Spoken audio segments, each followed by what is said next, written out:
What's up, everyone? Pumped for today's video because we're going to talk about one of my favorite things, Massenomics' coolest collection. It's our vintage York Roundhead dumbbell collection. Is it the world's rarest dumbbell collection ever? Probably not, but the title might suggest something like that. But it's definitely Massenomics Gym's rarest collection, so we're excited to highlight it today. And Tommy's here along for the ride. I guess I'd start off by saying it's done. The set is complete. And what is the set? It's a set of vintage York Roundhead dumbbells from half-pound salesman sample all the way up to 1 through 10, and then the full set of 12 all the way to 100 pounds. We've got them all here. I'm not a vintage weights historian. But compared to me, compared to you, I know more. So I'm excited to learn something here because I don't know a lot about this world. If you want to hear experts talk about it, you listen to Vintage Weights, PGH Rob, our friend Rob. You listen to Efren, follow those people on Instagram, YouTube, everything like that. I'm more of like, I like the stuff and I want to get some of it. I don't know all the details, but I'll tell you some of the stuff I do know, and I'll just tell you about our personal experience with collecting it. So it took just about exactly a year to get the collection here. And the tricky part about living in western northeast South Dakota when it comes to this is a lot of these old dumbbells, none of them can you just go on the internet and click and buy them. You're sourcing them from second, third, fifth, 10th hand sources. You got to know a guy that knows a guy, which does help having a podcast and all that other stuff. I was able to use that to my advantage to get some of these. But it started over a year ago, and actually I'll just go through what I was able to do is knock off a big chunk of them all at once. Basically this rack, what you see here is the 20s through 55s. Those all came from one set that a person had. Those came from Pennsylvania. Shout out to Big Eddie. He was able to bring these. So like these, for example, Big Eddie, these 20s through 55s and the York rack that they sit on, Eddie brought me those from Pennsylvania when he came for the 2023 Lift Hard, Live Easy Classic. So that's just one case of how I was able to get these dumbbells. Eddie also brought me the 60s, the 65s, and the 70s. I sourced those all. Actually, the 60s were part of the set. The 65s and 70s were separate, and I had to source those all from other people. Those came from, let me check. I'm actually looking at my cheat sheet. Facebook. Most of those were Facebook marketplace finds, actually. And is that just were you part of a group that specializes in this stuff, or where are you finding these? Yeah, so there's a couple Facebook groups that I'm a part of that are a big help, and then also sometimes it's literally Facebook marketplace. I'm just moving to different parts of the country, especially the Northeast. Or especially anywhere that I think I have someone that can get them to me. That helps too. That's a big part of it. Because some of these items, that's also part of the problem, is some of these you cannot ship economically. That's actually anything above about a 50-pound dumbbell, you can't ship economically at all. It's way cost prohibitive. So, and people, when you say the East Coast, there's a concentration because when we're talking York plates. Yes, it's York, Pennsylvania. That's actually an important fact. So there is a heavy concentration in the Northeast of these used because that's where they came from. You can find them anywhere, but that's where... Finding these, let's just say finding these on South Dakota Marketplace is nearly impossible. Completing this set if you live in Pennsylvania, is going to be a lot easier than if you live in South Dakota. There's no doubt about that. But you're always up for a challenge. Yeah, we did it anyways. We've got the big dog ones here. This is on the bottom, 80, 85, 90, 95, and the big Hondus, of course. One of the prized sets is the 100-pound weights. And just thinking where some of these came from, well, my 80s Waffle Iron Jim picked those up for us, which is another supporting member. He handed them off to Eddie. Eddie got them to me. So those came from, Connecticut or something like that. Northeast, again. Yeah, the 85s, that came from Ohio, where Big Hogan, a different supporting member, he picked them up. We met him at Home Gym Con, but we couldn't actually take these with us. So he handed them off to Big George. Big George brought them here at the 2024 Lift Hard, Live Easy Classic. That was the last missing piece, was the 85s. The 90s and 95s. Tommy, do you remember where the 90s and 95s came from? Oh, a truck stop in Indiana? In Indianapolis, just outside of Indianapolis. Yes. And those were from Bob. I don't know if you can find B-roll of Bob. I like that you're saying these because we have a lot of these situations documented. So we will be running the B-roll back. So that was from Bob on our way to the Arnold in 2024. The hundreds I got from Minneapolis. Someone was selling them, and Sergeant Anderson from the gym picked those up for me. Come over here to the smalls. I guess this is what you would call the smalls. There's more. Yeah, I don't have the half pounders here. They're in the Massenomics recording studio, but so they're 1, 2, 3, 4, 5, 6, 7, 8, 9, and then I actually have a third 9. 9's the rarest set. I actually have 3 of those now, so I have one as trade bait at some point in time. But then the 10s, the 12s are fairly rare, and then the 15s are also over here. And these ones came from literally all over the place because these almost all got shipped to me. What's the story with these on the end over there? Those are just not, those don't actually belong in the set. These are like some homemade weird janky thing. I'm like, wow, they really changed the No, those are just, no, you don't worry about those. But a lot of these, like Efren sent me a set of these, for example.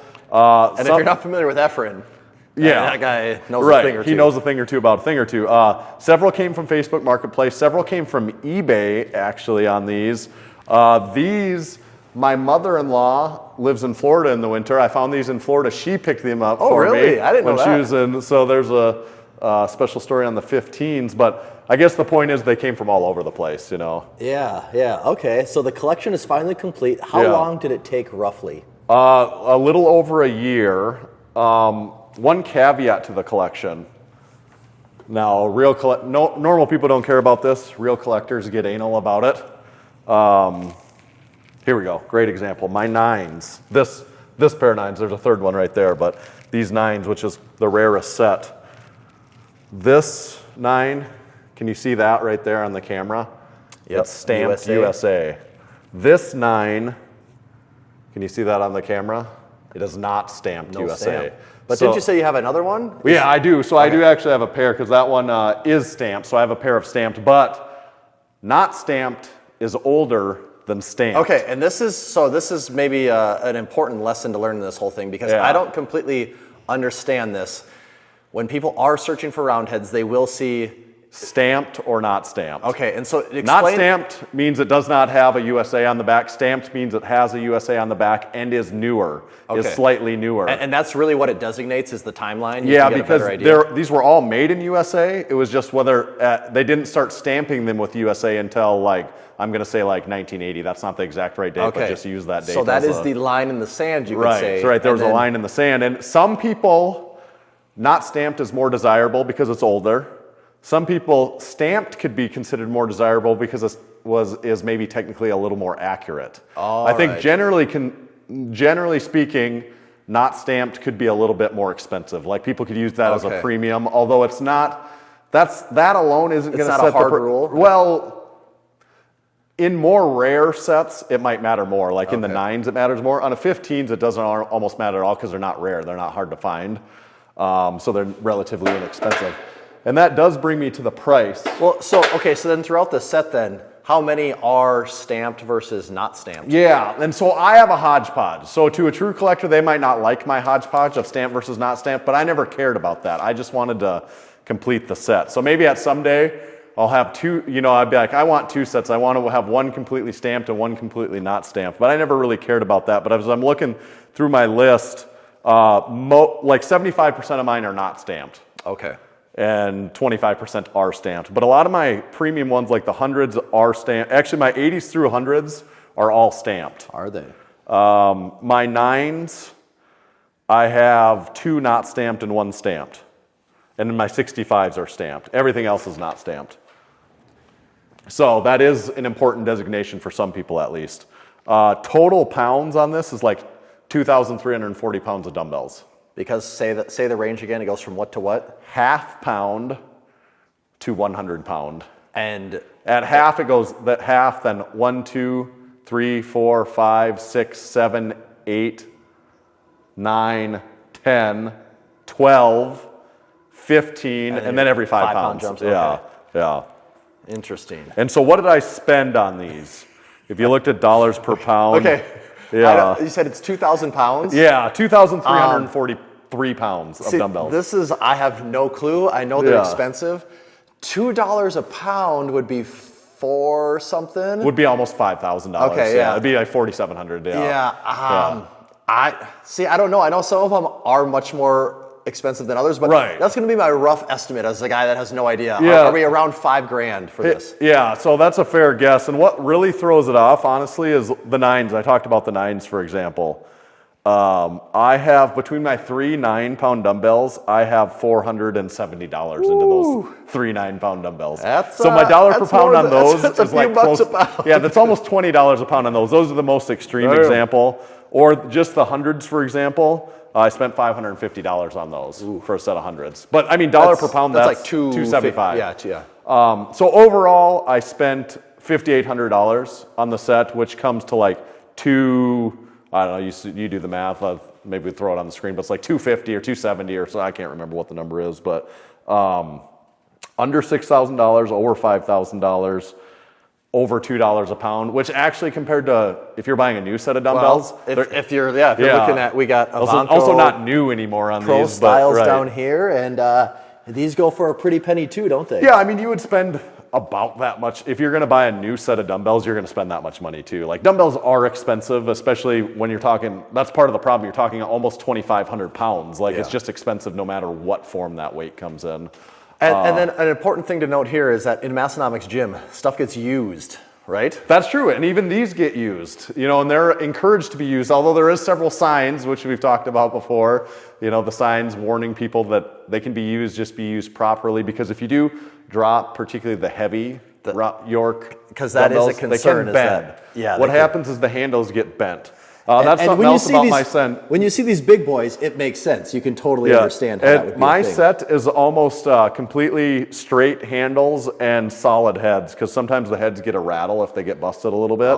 And I have like one of my 75s, there's a very minor bend to the handle. Other than that, these are straight handles. So these are like good usable dumbbells. So when you come into the gym, how often do you see someone using these things? Oh, just about every day. Oh, really?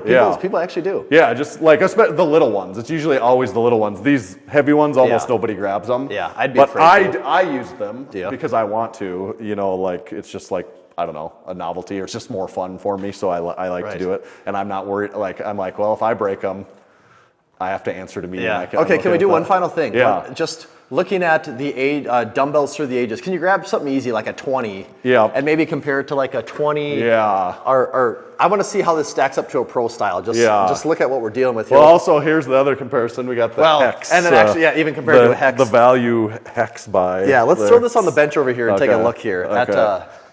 The York 20, maybe grab the random, and I guess we'll grab a 30 Pro style as a comparison. So handle width, I'm actually surprised. They're small. A relatively narrow handle on that thing, isn't it? Also, it's funny about the smalls. Different size smalls have different handles on them. Like that's a 10-pound dumbbell. Yeah. Once you get to the 15s and 20s, they're all the same. But on the smaller size, they actually have different shaped handles sometimes. And I think that's part of getting the weight right in these 1 pound increments. And then maybe the biggest thing compared to a modern dumbbell is that lack of knurling. Yeah. Yes, no knurling. But it actually doesn't bother me. Like I've pressed the head. This knurling isn't super aggressive either. And I've done heavy presses, and it's not a thought in my head, I guess. I don't know. It's not a big deal to me. But I could see it being a knock. People like knurling these days. Okay. Other minor things I know I've heard brought up regarding roundheads would be the finish quality on them or the coating. Yeah, and some of these, I redid a couple of them, like the 15s. We've got a video, actually, a YouTube video on the 15s and the 4s. I think I did an oxalic acid bath on those to get them cleaned up. And that's basically just stripping them down, isn't it? Getting the rust off of it. It leaves the paint, but gets rid of the rust, oxidation, etc.